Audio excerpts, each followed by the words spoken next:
대한민국 온 가족의 새로운 미래를 제시하는 이민가의 이민사입니다. 네. 자, 오늘은 지난 시간에 이어서 스페셜 특집 57명인 전용목을 말하다 두 번째 시간을 가져보도록 하겠습니다. 자, 지난 시간에는 우리가 이제 57명이신 전용목 선생님께서 걸어오신 길을 쭉 살펴봤고요. 그리고 오늘은 그 장본인이신 우리 전 선생님을 직접 모시고 우리의 전통예술인 57과 그리고 교수님이 걸어오신 길, 그리고 교수님이 어떻게 해서 우리 이민가와 인연이 되셨는지, 그리고 왜 미국 영주권을 신청하시고자 하는지, 더 나아가서 향후의 활동 계획과 후배들에게 전하는 말씀을 듣는 그런 시간을 가져보도록 하겠습니다. 교수님 안녕하세요. 안녕하세요. 네. 아유, 네. 이렇게 바쁘신 중에 귀한 시간 내주셔서 정말 감사드립니다. 아닙니다. 네. 저 경험으로 인해서 네네. 좀 보다 많은 분들이 네. 우리가 우리 문화를 알리고 네. 또 해외 진출해서 네네. 혁혁히 발전할 수 있는 계기가 된다면 네. 제가 아무리 바빠도 협조를 해야죠. 네. 좀 늦어져서 새해 복 많이 받으시고요. 예, 새해 복 많이 받으시고. 건강한 한 해 되실 것 예, 같습니다. 예. 네. 자, 그런데 오늘은 제가 기존에 찍었던 촬영 장소는 좀 색다른 공간에 와 있어요. 여기가 어디냐면은 우리 전 선생님께서 직접 그 예술 작품을 창작해내시는 산실이죠. 예, 우리 전 선생님의 작업실이자 연구소의 한 공간에 이렇게 작품이 전시된 공간에서 이렇게 촬영을 하게 됐습니다. 정말 작품들이 제가 사실 좀 문외한이긴 한데 이 문외한이 보더라도 대단한 어떤 열정과 우리 선생님의 기백이 느껴지는 것 같습니다. 네. 전체적인 네. 작품은 저는 이제 대작을 많이 하죠. 예. 큰 작품을 많이 하는데 네. 특히 이제 벽화. 근데 어떻게 보면 인류 문화의 말이죠. 네. 최초의 그 메시지는 네. 거의 다 벽화였습니다. 그렇죠. 뭐 우랄랄타의 부터 시작해서 지금까지 네. 우리 민족의 어떤 상징적인 네. 이런 그림들이 벽화로 많이 전해왔지 않습니까? 그렇죠. 예. 그래서 저도 전통을 완벽하게 바탕으로 둔 작업을 하죠. 네. 전통을 바탕으로 두나 그러나 이제 표현은 네. 완벽하게 현대적인 기법, 네. 또 현대적인 메시지 이런 걸 전달하는 작품이다 보니 네. 작품들이 대작들이 많습니다. 네, 그러신 것 같습니다. 교수님, 지난번에 1편으로 예. 57명인 전국을 말하다 1편 저희가 스페셜 프로그램으로 진행을 했었는데 네. 그 방송 보셨죠? 예, 봤습니다. 예, 어떻게 잘 소감이 어떠신가요? 뭐 내가 하고 있는 걸 네. 방송으로 보는 게 한두 번은 아니죠. 네. 많이 봤는데 이번에 네. 특히 좀 감회가 새롭다는 느낌이 듭니다. 네, 알겠습니다. 자, 그럼 이제 본격적으로 네. 우리 전 선생님과 대화를 시작해 보도록 할 텐데요. 네. 아무래도 첫 질문은 우리 선생님께서 그 혼을 불어넣고 계신 이 57 분야에 대해서 안 여쭤볼 수가 없어요. 일단은 지난 1편에서 이제 화면 자료를 통해서 우리 선생님의 상세한 업적에 대해서는 소개를 드렸는데 혹시 이제 못 보신 분들을 위해서 몇 가지 좀 이야기를 나눠볼까 합니다. 네네. 자, 선생님, 우리 우선 여러 매체를 보면은 우리 전 선생님께서 57 작가로 명명이 되고 있어요. 네. 일단 우리 애청자분들한테 57이라는 게 무엇인지, 그리고 57 작가는 어떤 일을 하는 사람인지 좀 말씀해 주시겠어요? 이게 사실 우리 민족의 아주 고유한 네. 정통성이 있는 예술 부분인데요. 정통성이 있는 예술 부분인데 네. 이게 어떻게 세월과 함께 우리 주변에서 오히려 생소하게 느껴지는 그러게요. 그런 오랜 시간을 우리가 겪게 됐습니다. 네. 근데 이제 쉽게 말씀드리면 옷이라는 물질을 도장제로 사용을 해서 네.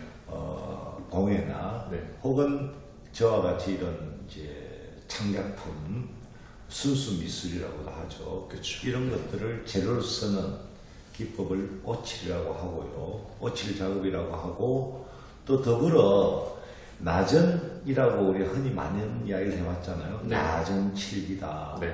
이게 뭘 이야기하냐면 나자를 우리가 표현할 때는 소라껍질나라고 합니다. 네. 저는 비녀전자죠. 네. 말하자면 소라껍질과 같은 자개를 갖고 비녀와 같은 네. 아주 아름다운 물질을 만드는 것을 나전이라고 하죠. 네. 그렇게 나전이란 명사가 아니고 동사죠. 아, 그 다음에 칠기란 칠은 오칠을 의미하죠. 네. 그래서 우리가 재미난 이야기는 옷과 칠은 사실은 동의어입니다. 똑같은 말이에요. 아, 그렇군요. 우리말로 옷은 우리말이고 온나무에서 네. 채취된 물질, 네. 그게 옷이죠. 네. 근데 칠은 한문으로 옷을 의미합니다. 그래 옷과 칠은 동의어죠. 그러니까 원칙의 입각에서 이야기하면 옷을 바르다 네. 혹은 칠을 바르다 이렇게 표현을 해야 되는데 그래서 이제 온나무에서 채취된 그 수액을 갖고 공예나 예술품을 제작하는 것을 우리가 옷 공예라고 하고 네. 혹은 옷칠 예술이라고도 하죠. 네. 그렇구나. 자, 그러면 우리 선생님께서 이 오칠 공예를 시작하시게 된 계기가 있다면? 원래는 저는요, 네. 흔히 이제 뭐 많은 사람들이 이야기하는 서양에서 온 그 유화 네. 기법에 공부를 했고요. 네. 아주 어릴 때부터. 예.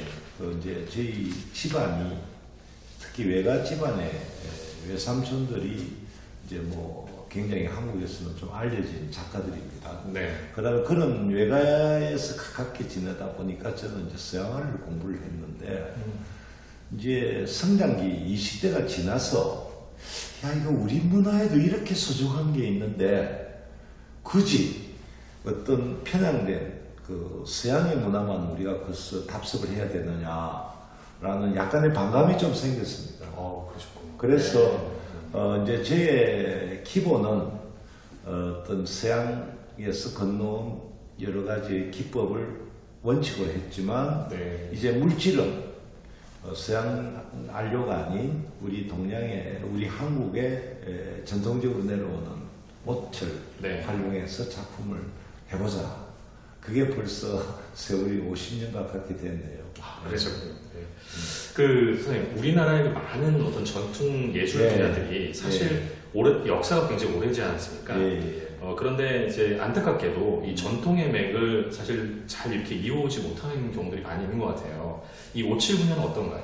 근데 일단 그 네. 말씀하기 전에 뭐 네. 오칠 분야도 말씀을 드리겠지만 네. 우리가 전통이라는 거에 대한 정의를 좀 이야기를 하고 싶어요. 예. 전통이란 많은 사람들이 생각하는 전통은 사실 옛날에 해오던 것들을 한치도 벗어남이 없이 그것을 그대로 이어가는 것이 이제 전통이다 이렇게 생각하는 분들이 참 많고 뭐 그것도 전통은 맞다고 봅니다. 그러나 네. 제 생각은 전혀 다르죠. 네. 왜냐하면 한번 자 두고 봅시다. 우리가 도자기를 보더라도 이미사님 보세요. 네. 우리가 삼국시대 이전에는 토기가 있었잖아요. 그렇죠. 토기. 네. 자, 그 다음에 고려로 이렇게 넘어가면서 뭐가 나왔습니까? 청자가 네. 나왔죠. 그렇죠. 근데 고려청자를 이제 새로운 조선이 네. 그 이성계로 인해서 만들어진 조선이 이루어지게 새로운 이성계에 의한 조선이 만들어지면서 고려 문화 말살 정책을 쓰죠. 맞습니다. 네. 그 청자를 못 만들겠죠. 그렇죠. 그 뭐가 만들어졌습니까? 백자죠. 네. 근데 그 앞에 또 있거든요. 그래요? 분청이. 분청. 분청이 네. 뭐냐면 청자를 워낙 사랑하는 도공들이 네. 그걸 파란 색깔 못 만들으라고 하니 네. 그 위에 분을 발라요. 그래서 분청입니다. 아, 그러면 짧은 도자기 한 2000년 역사도 보더라도 수만 년 역사가 있는데 2000년은 짧죠. 네. 그런데 토기가 있고 삼국시대 통일시대 시대의 토기가 또 다르고 네. 또 이제 고려시대로 가면서 청자가 나오고 또 정치적인 이유로 인해서 분청이 나오고 또 분청에서 불편하다 보니 백자가 나왔습니다. 네. 그러면 도자기만 봐도 여러 가지 분류로 발전해 왔죠. 그렇죠. 어떤 정치적 이유든 혹은 환경적인 이유로 인해서. 네. 그러니까 그것만 봐도 뭔가요? 전통이랑 끊임없이 변모되어 온 게 전통이죠. 그렇군요. 그렇죠. 그대로 답습하기보다는. 그렇죠. 네. 그래서 우리가 흔히 지금 이제 우리 그 고정적인 개념에서 벗어나지 못하는 게 거기가 보면 조선시대 말기에 있었던 것을 그대로 하는 걸 그걸 전통이다 하는데 아니죠. 네. 조선시대 이전에는 훨씬 네. 다른 기법들이 있었고 예. 그 다음 이제 조선시대에 있었던 기법을 지금 작품을 하는 것이 나쁘다 이 이야기는 절대 아닙니다. 네. 그런 분부터 계셔야죠. 네, 그렇죠. 그건 개성을 해서 답설이죠. 네. 어떻게 보면 모방이죠. 조선시대. 네. 그러니까 제가 강조하는 것은 물론 도자기를 예를 들었지만 우리 옷칠 예술도 시대와 더불어서 발전해 가야 된다. 지금 이 시대 21세기인데 18세기나 19세기에 있었던 걸 그대로 한다면 굉장히 불편하죠. 네. 안 맞죠. 시각적으로도 맞지 않고 또 공간에서도 전혀 다르죠. 그러니까 21세기형으로 바꿔야죠. 우리 의식은 다 바뀌어 있잖아요. 맞습니다. 네. 그래서 그걸 따라가야 비로소 전통이라는 거죠. 21세기의 오칠 전통. 네. 그래서 제가 항상 강조하는 것은 바뀌어야 전통이다. 네. 바뀌지 않는 것은 답습이고 모방이다. 그러니까 옷을 갖고 작업을 하는 작가로서 그 옷의 기본적인 기술적인 것, 흔히 이야기하는 테크닉 혹은 텍스처, 표현 방법 이런 것들은 옛날에 기본을 주고 몸에 빼이도록 저는 공부를 했죠. 네. 그러나 표현할 때는 이 시대를 표현해야 그게 진짜 전통이다고 생각을 하기 때문에 네. 저는 매일 바뀝니다. 아, 그렇죠. 제 자신이 바꾸려고 매우 노력을 하고요. 네. 네. 알겠습니다. 좋은 말씀 감사드리고요. 자, 우리 선생님의 오칠 명작이 너무나도 많아요. 근데 그 중에서도 뭐 가장 대표적인 것을 꼽으라고 한다면, 뭐니 해도 일본의 그 국보급 건물이죠. 그 메구로 가주엔의 이제 성공적인 보온 공사를 들 수가 있을 것 같습니다. 또한 이제 그 우리 선생님의 작품이 일본의 그 교과서에도 실릴 정도로 그렇게 이제 유명하신 분이신데, 그 자존심 강한 일본이 이런 자신들의 귀중한 문화유산을 왜 선생님께 보건공사를 맡겼을까요? 그 이유가 있을까요? 근데 우리가 너무 편향된 입장에서 일본 사람들을 생각하는 부분이 있는데요. 네. 이 세상에 뭐 자존심이 없는 민족이 어디 있겠습니까? 그렇죠. 다 있죠. 네. 근데 이제 지금 생각해도 그들은 몸속에 배어 있는 게 말은 안 하지만 몸속에 배어 있는 게 자국계 문화, 일본의 문화가 네. 그이가 우리를 통해서 왔다 하는 것들은 의식적으로 다 갖고 있습니다. 아, 그렇군요. 좀 어떻게 보면 우리의 그 전통적인 문화가 상당히 우월한 위치에 있다는 걸 인정을 할 수 있는 민족이라는 겁니다. 네. 그 다음에 더불어 제가 했던 지금 뭐 국보급 했는데 사실은 국보입니다. 급이라기보다 네. 그 유형문화재로 지정이 돼 있고 네. 그랬는데 그 이제 메구로 가주엔이라고 하는 나의 생애 최대의 그 이벤트를 한 그 작품 현장은 원래 1900년 초기에 네. 우리 그 당시에는 저희가 사실은 일본의 식민지로서의 아주 불명예스러운 시기였죠. 그렇죠. 그때 우리의 선조들이 많이 건너가서 그 조선의 기법을 많이 만드는 연회장이었습니다. 네. 그런데 이제 지진이라든지 환경 변화로 인해가 많이 훼손됐죠. 그래서 그걸 제가 복원을 하는 데는 뭐 한국인이 적합했죠. 그럼 어떻게 보면은 네. 그게 단순하게 일본의 국보라고 할 수는 없겠네요. 아니 지금은 네. 일본은 국보가 지금, 되어 있지만 네, 그렇죠. 네. 그건 뭐 일본의 수많은 국보가 한국에서 건너간 기법들이 얼마나 많을까요? 네. 도자기도 그렇고 네. 다 한국에서 건너간 게 많이 있잖아요. 네. 그런데 그 당시에 독립된 일본의 오칠 문화는 워낙 훌륭한 문화가 있었습니다. 일본도 네. 있었는데 네. 유독 그때 그 메구로 가주엔이라고 하는 장소에는 조선의 장인들이 해놓은 나전 기법, 이 나전의 기법은 우리 기법이 세계적이죠. 네. 그래서 그때 인정을 받고 그 작업을 많이 하신 거죠. 우리 선조들이 했는데 그게 이제 일본에는 워낙 빈발하는 지진이라든지 건물 훼손, 작품이 워낙 컸으니까요. 한 70m 이런 것들이 벽화가 그냥 걸려있고 이랬거든요. 예. 그럼 그게 흔들리면 무너질 수밖에 없잖아요. 그렇죠. 뭐 그런 일들을 복원을 하러 갔는데 예. 이제 이 사람들이 욕심이 생긴 거죠. 그 옛날에 1900년 초에 만들어진 것을 복원으로 끝내지 말고 나의 창작품을 좀 해달라. 네. 그래서 지금 일본의 수천 점에 한 5천 점에 이르는 작품이라고 평균 보면 되는데요. 네. 그 중에 3분의 1은 복원, 이었고 3분의 2는 제 개인적인 창작 작품이죠. 네. 그래서 이제 거기에 가조연에 탁 가서 보면 지금 또 제 사인이 없는 거는 제가 했지만 복원이고요. 아, 그 다음에 제 사인이 다 되어 있는 것은 제 창작 작품. 순수한 창작이시고. 네.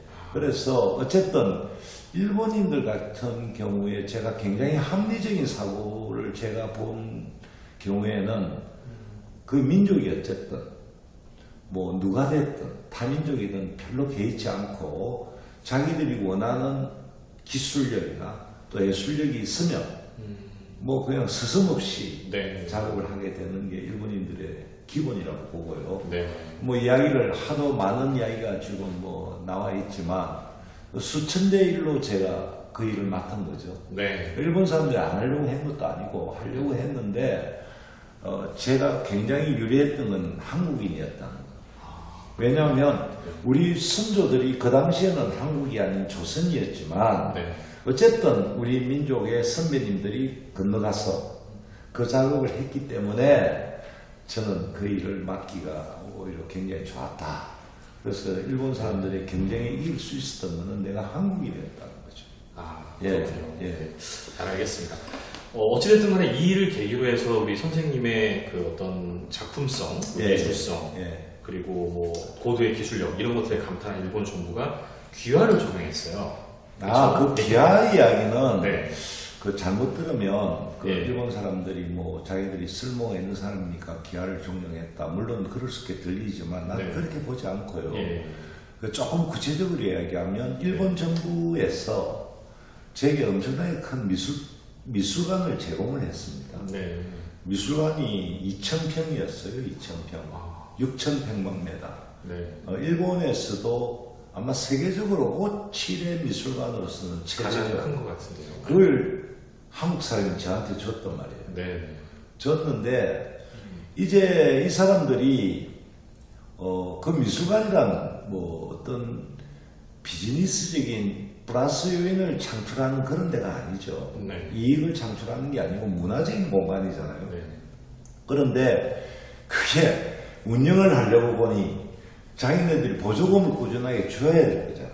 그렇죠. 보조금을. 그렇죠. 근데 내가 외국인이니까 이 보조금을 못 내는 거예요, 이 사람들이. 네. 제약이 있을 수밖에 없겠죠. 제약이 있을 수밖에 우리나라도 마찬가지예요. 네, 그러면. 네. 그러니까 이제 조심스럽게 그네들이 타진해 온 거죠. 이 패스포드 바뀐다고 선생님 뭐 바뀌는 것도 아닌데 그 한국 사람이 바뀔 리 있습니까? 그런데 저희들이 행정적인 집행을 하려고 하니 선생님이 일본인 신분이 되면 매우 좋겠다 이런 이야기였죠. 규정상 어쩔 수 없으니까. 어쩔 수 없으니까. 네. 그래서 지금은 뭐 네가 한국 사람이니까 일본 사람이 되라. 전혀 그렇지 않고요. 네. 원활한 이제 미술관 운영을 위해서는 이제 지방자치단체니까 네. 선생님이 말이지 일본 사람만 되면 엄청난 보조를 갖고 이 미술관을 잘 운영할 수 있을 텐데 안타깝습니다. 이게 좀 와전됐다는 거죠. 근데 어찌됐든 간에 예. 그게 뭐 종용을 했던 아니면 예. 어떤 필요에 의해서 예. 뭐 어떤 예. 그 대화를 했던 분이든 간에 그 귀화를 하신다면 그 당시에는 어떻게 보면 우리 선생님 개인적인 입장에서 봤을 때는 여러 지원도 받으시고 어떤 작품 활동을 하는 데 있어서 훨씬 더 좋은 여건이 될 수 있었을 텐데 그 좀 민감한 질문인지 모르겠습니다만 안 하신 특별한 이유가 있으신가요? 일단 말이죠. 예. 제가 이미 그때 그분들이 기아라는 이야기를 끄집어낼 그 시점에는 벌써 제가 일본에 건너간 지가 15년이 지났을 때고요. 네. 제 트레이드마크, 제 따라다니는 수식어가 많은 신문이나 방송이 제일 먼저 나온 말이 뭔지 아세요? 어떤? 한국에서 오신 칠해가 네. 혹은 한국인 칠해가 제 마크였어요. 네. 그랬는데 제가 그걸 뭐 돈 몇십억 받아서 그 네. 운영을 원활하게 하기 위해서 제가 국적을 바꾼다. 저로서는 있을 수가 없는 이야기죠. 네. 그렇군요. 그렇잖아요. 그래서 그냥 한국에 나오게 된 거죠. 예. 알겠습니다. 자, 그 우리 선생님 570에는 원료 자체가 이제 자연 원료로 만들어졌어요. 그러니까 대표적으로 이제 옷하고 뭐 그 조개 껍데기라고 그냥 통칭해서 부를 수가 있는데 이런 것들이 한데 어우러져서 어떻게 보면 전 세계인의 마음을 그런 사로잡는 명작으로 탄생을 하고 있는 것 같습니다. 자, 선생님께서 이 전통을 어떻게 보면 아까도 말씀하셨지만 그대로 답습하기보다는 전통의 개념 자체가 이제 570을 새롭게 그 영역이나 가능성을 넓힐 데 있다 이렇게 이제 말씀하셨던 걸로 기억하고요. 그러면 이제 선생님의 그런 그 전통적인 어떤 작품들 이외에, 그러니까 보통 가구에 쓰인다고 보고 있는데 그런 거 이외에 실생활에 어떻게 우리가 이제 접목을 해서 작품 활동을 하시는 건지. 우선 예. 이제 오칠의 좀 좋은 점을 제가 설명을 좀 드리겠습니다. 네. 제가 우리가 보통 20년 정도 성장된 나무에서 20년 정도를 성장한 나무에서 그해 6월달 정도부터 채취를 합니다. 네. 그 20년 동안 키워야 되죠. 네. 그런데 6월달에 이렇게 상체를 옷나무를 내면 이게 옷나무 속에는요 옷이라는 수액이 한 방울도 없습니다. 근데 어디서 나올까요? 옷나무에서 나오거든요. 네. 상처를 받으면 네. 그 상처를 나무가 치유하기 위해서 순간적으로 만들어내는 물질이 옷입니다. 치유 물질이군요. 예, 그러니까 네. 상처받지 않고는 옷이라는 물질이 없죠. 네. 그러면 그 이제 상처를 내는 걸 5일에 한 번씩 20회 정도를 상처를 낼 수 있습니다. 네. 그러면 100일이 걸리죠. 근데 지금 이 컵에 반도 안 나오거든요. 네. 100g에서 150g. 네. 그러면 그 온나무는 일생이 끝입니다. 한번 채취하고 나면 배내야 됩니다. 네. 그럼 이름에 다시 사기 올라오죠. 네. 근데 미안합니다. 네. 20년 된 나무에서 불과 100일이라는 노동 능력을 가해가지고 이게 100g밖에 안 나오는데 지금 우리가 그 화학적으로 만들어지는 페인트가 얼마나 많습니까? 많죠. 네. 뭐 라카라든지 뭐 혹은 여러 가지 물질이 많이 있는데도 굳이 옷을 제가 고집하는 이유가 있을 거랍니다. 그렇죠. 예, 우선 네. 옷은 말이죠. 영구적으로 보존이 가능한 물질입니다. 네. 레오나르도 다빈치가 1502년에 그렸죠. 네. 모나리자. 그러면 지금 뭐 불과 520년 네, 그렇겠네요. 정도밖에 안 됐는데 그걸 몇 번이나 복원했을 것 같아요. 많이 했던 걸로 알고 있어요. 네, 네. 적어도 10수에 했습니다. 네. 그건 제가 확인을 했고요. 네. 그 왜냐하면 그 서양인들이 쓰는 그 소위 이 칼라 도장을 올리는 여러 가지 그 표현하는 쓰고 있는 재료들이 네. 연구 능력이 25년에서 30년밖에 안 됩니다. 길어봤자. 매우 짧네요. 그런데 그게 이제 막 떨어지는 건 아닌데 크랙이라 해서 그늘하고 네. 그 다음에 칼라가 변해버리고 변색들. 변색되고 이러니까 그 정기적으로 복원을 해야 되거든요. 네. 루브르 박물관 같은 경우에는요, 전 세계에서 그렇게 많은 사람이 보러 오는데도 엄청난 입장료가 있잖아요. 그렇죠. 그런데 재정 자립도가 38%밖에 되질 않습니다. 38%란 건 62%는 프랑스 정부가 보조 안 해주면 운영을 못해요. 근데 그 38%가 거의, 62% 이상 보조해줘야 되는 결정적인 이유는 복원입니다. 거기에 거기에 그분의 걸려있는 네. 그 미술품 복원비가 그렇게 많이 드는 거예요. 거기에 네. 근무하는 사람들 거의 다 볼런티어거든요. 네. 봉사하는 거예요, 그분들. 그런데 왜 그래 돈이 많이 들어가요? 결국 복원비가 제일 비쌉니다. 네. 그래서 보통 서양 한료들 우리가 길어봤자 50년 보죠. 그런데 우리 오칠이 몇 년 갈 것 같아요. 놀랍게. 네. 제가 정확하게 조사한 바에 의하면 10,000년 이상 갑니다. 만 년이요. 10,000년. 네. 그러면 서양화에 비해서 200배 정도 연구 능력이 우수합니다. 10,000년 이상이라 하는 이유는 10,000년 전에 출토된 물품이 있어요. 근데 그게 뭐 몇 달 전에 만드는 거하고 똑같아요.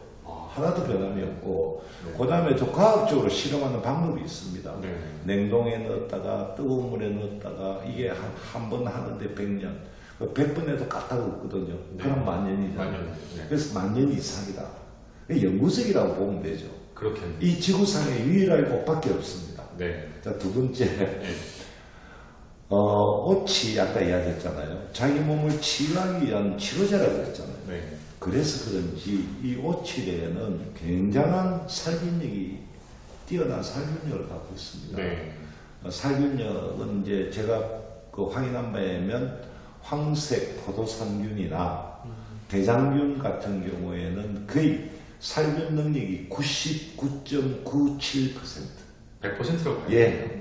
근데 보통 임상실험실에 100%라고 이야기 잘 안 하더라고요. 그렇죠. 좀 고약한 사람들인데 네. 100%예요. 다줄이에요. 그러면 지금과 같은 바이러스가 우리가 고통을 받고 이런 시대에 우리 선조들이 얼마나 현명했느냐 지금 알 수가 있죠. 네. 자기 집에 오치를 해놓고 있으면 안전지역이 되는 거죠. 네. 지금 이미 사고 여기 앉아있는데 절대 바이러스 못 살아갑니다. 예. 이 엄청난 물질이죠. 네. 그 다음에 살균력을 이야기할 수 있고, 세 번째, 예술가로서의 이제 우리가 흔히 그라데이션, 이런 그 효과, 네. 이런 터치, 이게 오칠만큼 이렇게 신비롭게 되는 물질이 없습니다. 네. 그래서 아름답죠. 네. 그 영구적이다, 인체에 좋다, 아름답다. 네. 이런 소재가 전 세계에 어디 있을까요? 그러게요. 없습니다. 오로지 오칠밖에 없습니다. 네, 제가 볼 때도 네. 이 오칠을 한 걸 보면은 그 표현이 맞는 것 같아요. 신비로운 느낌을 많이 줘요. 그래서 이제 우리가 국한된 자기 어떤 그 경험에 의해서 흔히 이야기하는데 오칠은 새카맣다. 철만의 말씀. 네. 오칠은요 투명입니다. 네. 투명체에다가 이제 거기에 석체, 돌가루 그런 이제를 넣어서 잘 갈아주면 어떤 칼라든지 만들어지거든요. 그 저는 직접 제가 다 만들고 있잖아요. 네. 그래서 투명한 데는 물, 칼라의 소재만 타면 어떤 칼라도 다 만들어집니다. 그래서 오칠은 우리가 칠흑 같은 밤이다 하잖아요. 네. 그 칠자가 오칠 칠자거든요. 아, 그럼 까만 색깔은 정말 아름다운 까만 색깔이 됩니다. 그건 뭔지 아세요? 투명체의 오칠에다가 순수 제1철, 녹슬지 않는 색가루를 딱 집어넣어서 열을 가하면 새카맣게 변해버립니다. 네. 안료가 아니고요. 네. 검은 칠은. 그래서 아마 지금 보다시피 저런 아름다운 검은 색깔은 이 지구상에 없습니다. 네. 검은색도 여러 가지 농도가 있죠. 그렇죠. 그런데 굉장히 깊고 아름다운 색깔을 내는 게 오칠의 흑색입니다. 네. 그래서 이제 흑칠을 옛날부터 선조들이 많이 쓰다 보니까 많은 분들이 오칠은 까맣다. 아니에요. 투명입니다. 근데 어떤 컬러도 만들 수 있습니다. 이런 네. 특징이 있죠. 오칠이. 네. 그래서 제 지구상에 인체에 좋다. 혹은 영구적이다, 아름답다. 이 세 가지만 가져도 제가 해외에서 많은 이제 세미나나 이런 걸 통하면 믿지를 않아요, 사람들이. 그렇게 좋은 물질이 있었느냐. 놀래죠, 저도. 네. 감탄을 하죠. 예. 대단한 민족이라고 자부합니다. 네. 예. 알겠습니다. 그럼 그 선생님, 네. 지금 선생님께서 그 작품 하시는 것들이 예. 사실 실생활에 많이 접목되고 있어요. 예. 뭐 시계라든가, 심지어는 엘리베이터에도 이렇게 작품이 들어가는 걸로 알고 있는데 그 이외에 또 이렇게 특별하게 말씀해 주시는 그게 제가 네. 산업화를 예. 하는 데는 경제적인 이익을 추구하는 것도 당연히 목적 중에 하나죠. 네, 그럼요. 그런데 그것보다는 네. 제가 이제 제 순수 작품 영역을 벗어나서 시계를 만든다, 엘리베이터를 만든다. 왜일까요? 자, 제 작품은요. 죄송하지만 가지고 계시는 분들이 굉장히 경제적인 여유가 없으면 제 작품을 못 삽니다. 그렇죠. 우선. 예. 그러면 이게 특수한 몇 분만이 갖고 향유한다면 이거는 민족 문화로 발전할 수가 없죠. 네. 그렇잖아요. 맞습니다. 그래서 이제 제가 고민을 하게 된 건 아니야. 이건 누군가 특수한 사람만 갖고 있어서는 정착이 될 수 없다. 그래서 많은 분들에게 혜택을 줄 수 있는 장르를 찾아보자. 그게 이제 엘리베이터가 제가 35년 전에 발표했죠. 일본에서. 네. 지금도 새 것처럼 보존이 되어 있고요. 네. 그 다음에 시계. 이것도 시계 속에 의외로 곰팡이 같은 게 많이 펴고요. 균사체가 많이 있습니다. 이게 네. 우리 피부에. 근데 직접 이게 됐습니다. 오칠로 딱 만들어 버리면 이거 하나도 없거든요. 굉장히 위생적인 시기가 네. 된단 말이에요. 그래서 오칠의 특징을 살리기 위해서 했고 또 가장 큰 중요한 이야기는 이게 그동안 제가 많은 시간을 할애가 연구한 게 순수 작품을 갖고 있는 기법들을 잘 동원해서 이게 많은 사람들이 가질 수 있는 물건을 만드는 방법이 뭘까? 이걸 시중에서 연구한 게 한 30년 세월이 됩니다. 네. 이제 결실을 맺었는데요. 이제 상당히 기계화된 거죠. 네. 옛날에는 사람이 아니면 안 되던 그런 장시간의 임금비가 들어가는 것을 다 줄여버리고 기계로서 이제 많은 사람들에게 공급할 수 있는 단계까지 온 거죠. 네. 그러다 보니 우리가 머신으로서의 역할만 만족했던 엘리베이터 공간을 이걸 작은 갤러리로 생각하자. 네. 작은 아주 소규모의 어떤 작품을 감상할 수 있다는 아이디어를 낸 거죠. 왜냐하면 엘리베이터 타면요, 사실 잘 모르는 사람들끼리 이렇게 탔을 때 눈 두기가 참 어렵습니다. 요즘 여인들 자세히 보다 큰일 나죠, 그죠? 그렇죠. 그죠? 남자들끼리도 마찬가지예요. 생면 부지인데, 네. 그러면 거기에 그림이 탁 붙어 있다? 그럼 그림을 볼 수 있잖아요. 네. 그럼 자연스러운 대화가 되잖아요. 그러네요. 여기 엘리베이터는 어떻게 그림이 이렇게 이쁩니다. 댁에서도 이거 이쁘게 생각하시나요? 그렇죠. 네. 이게 공간이 스토리가 된다는 거예요. 두 번째의 생각은 네. 사실은 엘리베이터에 누가 탈지 어떻게 해야 합니까? 네. 특히 요즘 같은 코로나19와 같은 이런 시대 교사체를 죽이는 역할을 하니 얼마나 위생적인가. 네. 네. 그리고 또 오칠이 탈취 능력이 매우 뛰어나요. 네. 뭐 하다못해 배달을 요즘 많이 하잖아요. 그렇죠. 배달 음식도 냄새도 뵐 수도 그게 있고. 베이는데 오칠이 요만한 판넬만 하나 붙어 있어 냄새 싹 없애버립니다. 몇 초 만에. 네. 몇 분이 안 걸려요. 네. 그러니까 김치찌개 배달하고 난 뒤에도 김치찌개 냄새 하나도 안 나요. 짜장면 배달하고 난 냄새 안 나요. 이런 세계적인 엘리베이터가 어디에 있습니까? 없습니다. 네. 제가 유일하게 먼저 오칠로 하려고 한 거죠. 근데 이게 발표되고 난 뒤에 굉장히 단시간에 이렇게 많은 관심을 가지니까 저로서는 내 생각이 헛되지 않았다는 보람을 느끼고 있죠. 네. 정말 그 여러 가지 기능이 많은구나. 아무래도 예. 우리 오칠 명인으로서의 우리 예. 전 선생님의 그 어떤 유명세랄까 이 분야에서의 그 굉장히 뭐라 그럴까 이제 존경받는 어떤 한 인물로서 그 많은 분들이 이 오칠을 배우고자 하실 것 같아요. 어떤가요? 예. 많은 분들이 좀 근데 요청을 이게 오칠이란 사실 여러분들이 잘 알다시피 네. 그 알레르기, 가려움이죠. 이건 어쩔 수가 없습니다. 저도 지금 그걸 당하고 있고요. 네.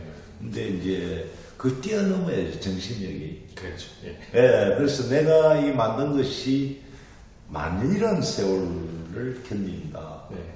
그럼 당연히 이 정도는 내가 대가를 치러야 된다고 생각합니다. 예. 근데 옛날에는 많은 사람들이 그건 뭐 오도르는 거 이런 걸 대수롭지 않게 생각했는데 요즘 좀 젊은 분들은 거기에 대해서 두려움이 좀 큰 것 같아요. 네. 그래도 우리 작업장에는 우리 제자들은 많은 사람들이 열심히 하고 있잖아요. 네. 여기에 오도름 현장의 현실에 대해서 들어간 사람 아무도 없거든요. 저희들끼리는 그럽니다. 오도르고 나면 야 축하해. 왜? 옷은 상처를 남기지 않습니다. 아무리 심하게 올라도. 그 다음에 거의가 대동소이하게 느끼는 게 옷이 심하게 오르고 나면 아무래도 건강이 좀 좋아진 느낌을 받는다. 네. 몸에 나쁜 물건들이 배출한다고 저희들은 믿고 있습니다. 네. 예, 그래서 뭐 오도름 현상 이런 건 별 문제가 없는데 이제 문제는 여기에 이제 어떤 자부심을 갖고 자기가 배우고자 하는 사람들은 뭐 굉장히 열심히 하고 있죠. 하고 있고 전 세계에 지금 관심이 굉장히 높습니다. 네. 저는 지금 제가 이 나이에 올 3월 달부터 또 석박사 과정을 대학에서 또 가르치거든요.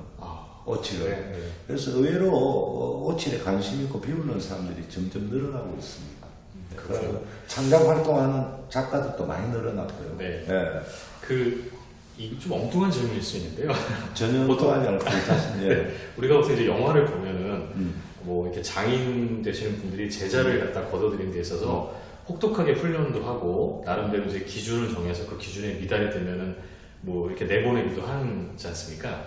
혹시 뭐 우리 선생님께서는 내 제자가 되려면 적어도 이런 기준이 있어야 된다 이런 게 있으신가요? 일단 네. 대답부터 할게요. 기준이 없습니다. 네. 기준이 없고 이제 근본적으로 이제 뭐 이 일을 하겠다고 온 사람들은 네. 요즘 뭐 인터넷이라든지 SNS를 통해 가지고 오치에 대해 다 알고 옵니다. 네. 이게 어느 정도 어려운 일인지 네. 또 자기가 감당할 수 있는 일인지 네. 그런 각오라면 내칠 사람이 없죠. 좀 뭐 경우에 가끔은 뭐 빠르게 숙지하는 사람도 있고 좀 늦게 더디게 하는 사람도 있는데 그거는요 사람의 차이가 별거 아니고요. 단지 이제 마음 자세. 네.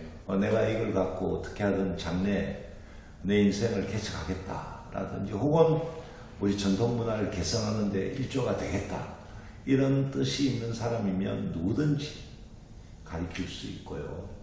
또 저는 말이죠 좀 외람된 이야기인데 선생님이 없습니다. 네. 저를 가르칠 사람 아무도 없어요 이 예. 세상에. 네. 저 혼자 독학으로 여기까지 왔는데 고생을 참 많이 했죠. 이 옷을 다루는 게 만만치 않습니다. 굉장히 어렵습니다. 네. 그래서 가능하면 이제 옷에 관심 있는 후약들은 좀 고생을 하지 않고 자기 창의력만을 더해서 좀 좋은 작품을 만들 수 있는 작가들을 키우려고 네. 지금 이 나이가 될 때까지 가르치고 있죠. 뭐 대학에서 가르치는 게 제일 좋습니다. 그래서 주로 대학에서 가르치고 있죠. 네. 알겠습니다.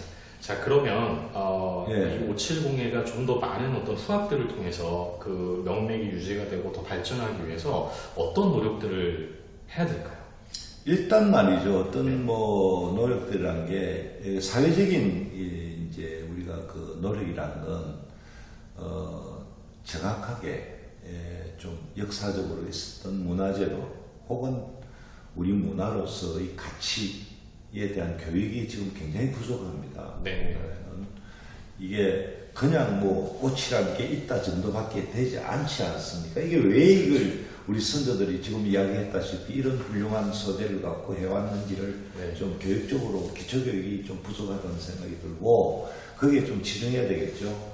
또 거기에다가 뭐니 해도 이제는 여기에 종사하는 사람들이 생활에 불편이 없어야 됩니다.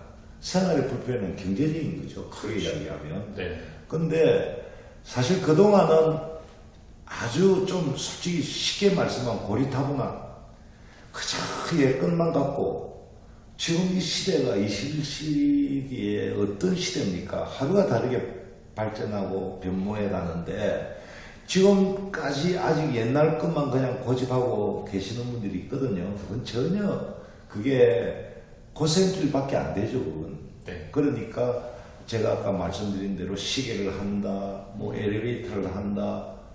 사실 저는 지금 너무 많은 사람들이 관심을 가지고 저한테 오기 때문에 굉장히 그 할 일이 너무나 많습니다, 지금. 네. 예, 쉽게 이야기하면. 단지 이제 여기에 편향된 그동안에 우리 선조님들이나 우리 선배님들이 해왔던 발전적 요소가 없는 그냥 이건 뭐 숙명적으로 고생을 해야 된다. 그거 따라올 사람 아무도 없죠.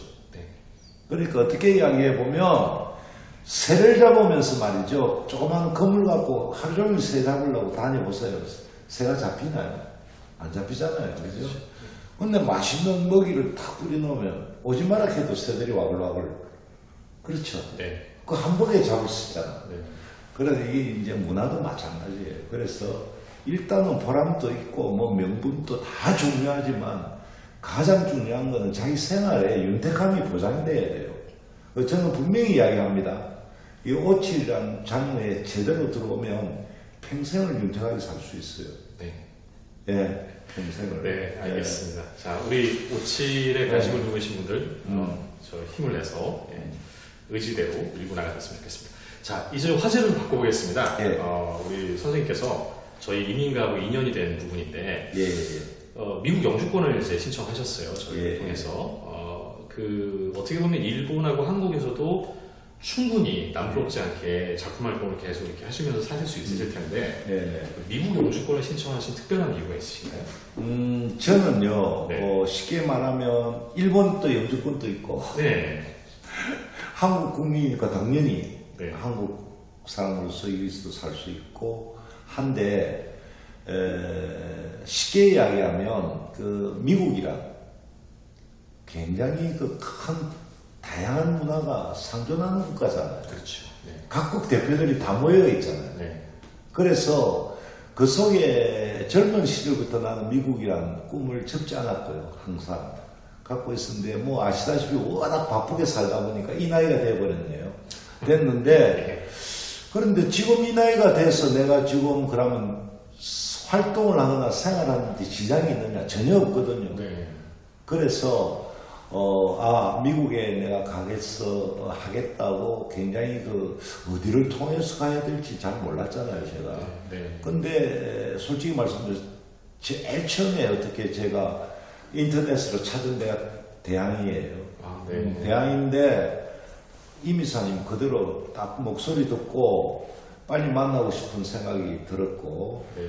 아마 내 기억으로는 그날 오케이 합시다 한 것 같아요. 근데 다른 데 한 군데도 안 가봤습니다. 안 가봤는데 굉장히 스피디하게 이제 모든 걸 정리를 잘 해주셨고 그래서 이제 뭐 제가 영주권을 받을 수 있게 됐다고 저는 봅니다. 그 정도 됐는데 네. 그게 아마 대항이 아니었으면 그게 뭔가 모르는 그 신뢰가 있잖아요. 네. 그 다음에 뭐 변호사님들의 그 성실한 자세 네. 이런 것들이 굉장히 저는 안심을 했습니다. 이 정도 시스템이면 뭐 맡기도 되겠다. 네. 그 작은 돈 아니었거든요, 제가. 그럼요. 그렇지만 네. 가감하게 내가 얘기해야 되겠다 하는 걸 지금도 저는 잘했다고 생각하고요. 네. 또 한 가지 제가 이제 미국에 가게 된 대륙이 크다. 많은 인종이 모여 있다. 많은 문화가 있다. 거기에 또 나의 존재를 한번 알려야 되겠다. 이런 욕심은 당연히 있죠. 네. 근데 더 중요한 게 하나가 있습니다. 자, 우리 거꾸로 한번 생각해 봅시다.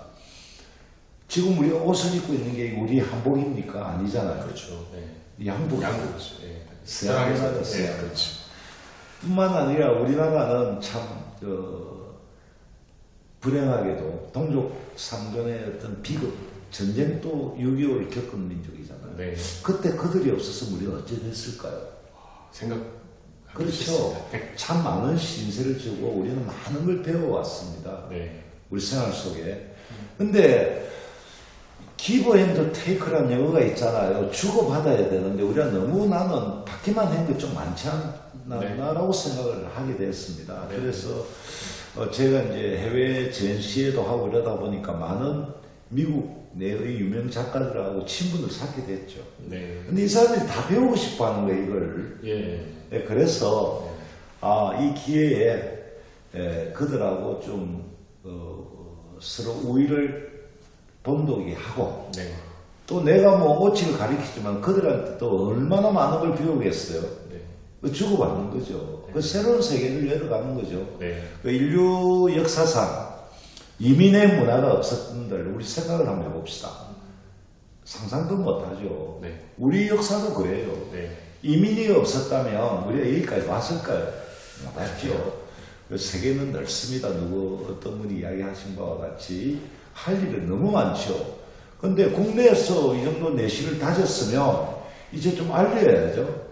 해외에 네. 가서. 근데 뭐니 해도 미국 같은 나라에는 영주권이나 혹은 거기에 일을 할 수 있는 비자를 갖고 있는 것과 없는 것은 너무나 차이가 크잖아요. 네. 그래서 저는 신청하게 됐고 또 대한에서 이렇게 굉장히 빠르게 정리를 해주고 확보를 할 수 있도록 됐기 때문에 여기까지 온 거고요. 뭐 저는 미국 영주권 가졌다 했으면 한국 안 가겠습니까? 아, 그렇죠.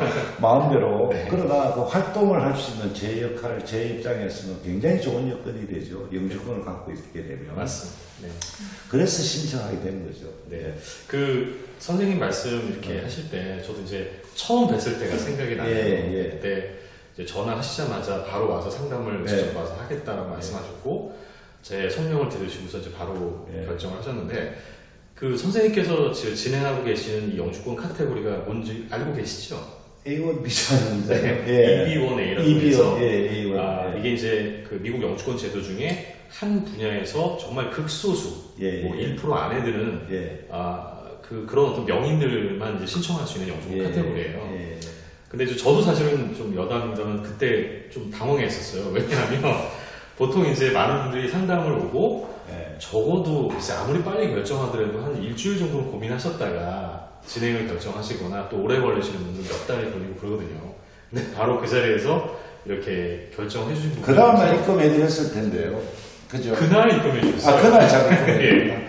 그래서 그래, 뭐 세상 바쁜데 네. 뭐 사무 실내했으면 그렇게 하는 거죠. 뭐. 근데 저도 사실은 나름대로 욕심이 생겼었습니다. 왜냐하면 우리 선생님 기억하시면 모르겠지만 제가 아마 그런 말씀을 드렸을 거예요. 제가 선생님의 그 자격요건을 딱 보고 제가 지금까지 아무리 자격이 좋다고 하더라도 95% 이상 됩니다. 이렇게 말씀을 드렸는데 우리 전 선생님 같은 경우는 100%입니다라고 제가 자신 있게 말씀드릴 수 있습니다. 이렇게 제가 표현했었던 것 같아요. 근데 그 정도로 우리 선생님이 어떤 업적이나 이런 걸 봤을 때 굉장히 제가 관심도 많이 있었고 그리고 너무나 훌륭하셨기 때문에 감히 제가 이렇게 그렇게 뭐 나름대로 진단을 드렸고요. 그래서 꼭 우리 선생님 케이스를 저희가 좀 맡고 싶다 이런 어떤 욕심도 있어서 그 제가 지금 뭐 주위의 후배들이나 제자들이나 미국에 이제 그 생활을 희망하는 사람들이 있고 제 자식도 마찬가지고요. 그랬는데 저는 계속 지금 대학으로 가라. 거기 가면 뭐 편안하게 된다. 다른 데보다 더 적극적이고 시스템이 워낙 좋다. 그런 이야기를 지금 열심히 하고 있는데요. 사실 그대로고요. 그 다음에 이제 저는 이런 말을 오늘 처음 드리는 것 같은데 저 일본 영주권을 갖고 있었잖아요. 우리 가족들은 다 갖고 있는데 저희가 달라고 한 거 아닙니다. 그렇죠. 일본 정부에서 영주권 안 가질래요. 왜냐면 1년에 한 번씩 이제 연장을 해야 되니까 저것들도 귀찮다고 하자마자 영주권 가져가시오. 근데 사실은 뭐 이런 이야기들이 좀 그렇지만 미국 영주권보다 수월하지 않거든요. 일본 영주권이 굉장히 어렵습니다. 저도 그렇게 알고 있어요. 워낙 좀 우리 가족 귀화 자체가 어렵긴 하나로 그냥 다 받아버렸거든요. 가서 얼마 안 돼가지고. 그래서 영주권에 대한 뭐 이런 그렇게 뭐 나의 목적과 또 그들이 나를 정확하게만 알아주면 뭐 받는데 문제가 없다라고 생각을 했고요.